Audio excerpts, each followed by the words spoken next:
NASA may have just revealed the clearest sign yet that Artemis III is becoming far more difficult than originally expected. For years, the mission architecture sounded relatively straightforward on paper. Launch Orion aboard SLS, rendezvous with SpaceX's Starship human landing system near the moon, descend to the lunar surface, and finally return astronauts to the moon for the first time since Apollo. But recently, NASA has begun shifting the conversation. More attention is now being placed on docking operations, orbital coordination, and long-duration mission capability, rather than treating the lunar landing itself as the guaranteed centerpiece of Artemis III. And that shift matters, because it suggests NASA is beginning to acknowledge something engineers have quietly understood for a while now. The hardest part of Artemis III may not be reaching the moon. It may be making the entire system work together reliably enough to support a crewed landing in the first place. If you've watched my recent videos on the Artemis architecture, you already know where much of this pressure is coming from: Starship. More specifically, orbital refueling.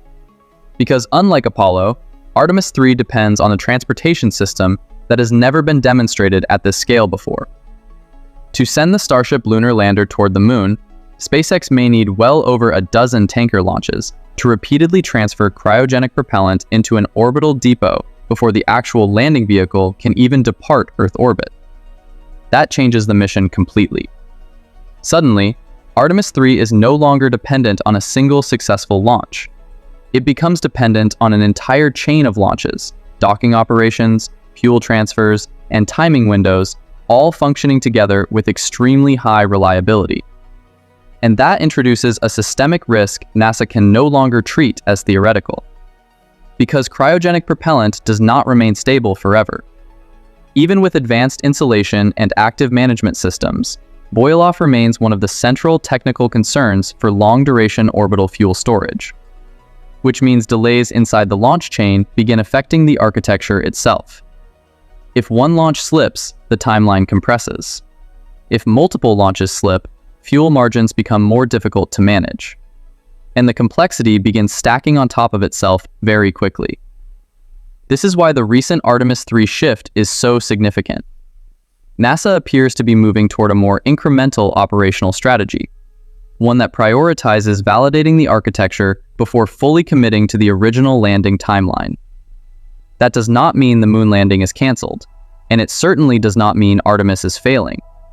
But it does suggest NASA is becoming more realistic about the difference between a technically possible mission and an operationally reliable one.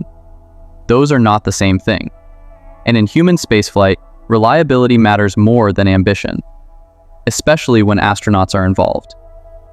What makes this situation particularly fascinating is that it also highlights the philosophical divide between NASA and SpaceX. SpaceX develops through iteration, build rapidly, test aggressively, accept failure as part of development. That approach has allowed Starship to evolve faster than many expected. But NASA operates under an entirely different framework. NASA's culture is built around certification, predictability, redundancy, and risk reduction, particularly after decades of hard lessons from previous human spaceflight programs. Artemis III is forcing those two philosophies to coexist inside a single mission architecture. And that creates tension. Because from NASA's perspective, Starship is no longer just an experimental vehicle. It is becoming a critical dependency inside America's most important lunar program in half a century. Which raises an uncomfortable question.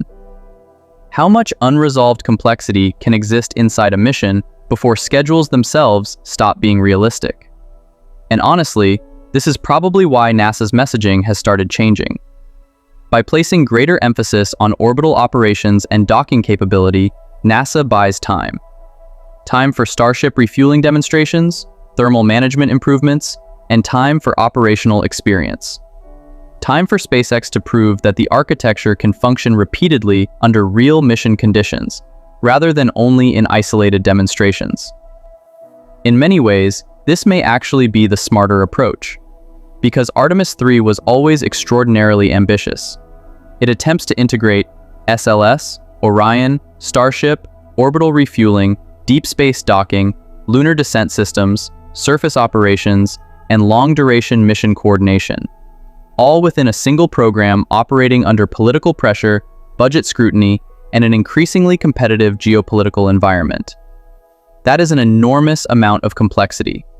And complexity in aerospace usually reveals itself slowly, not through one catastrophic failure, but through timelines slipping, operational challenges stacking, and engineering realities forcing programs to adapt, which is exactly what may be happening now. So the real story here is not that NASA is abandoning Artemis III. The real story is that NASA may finally be acknowledging how difficult this architecture actually is. And honestly, that may be the most important development we've seen in the program so far. So what do you think? Is NASA making the right decision by focusing more on proving the architecture step by step before pushing for a full lunar landing? Or is the original Artemis III vision already starting to drift out of reach? Let me know your thoughts in the comments. And if you enjoy deep dives into real engineering challenges, hidden mission risks, and the future of human spaceflight, subscribe, because there's a lot.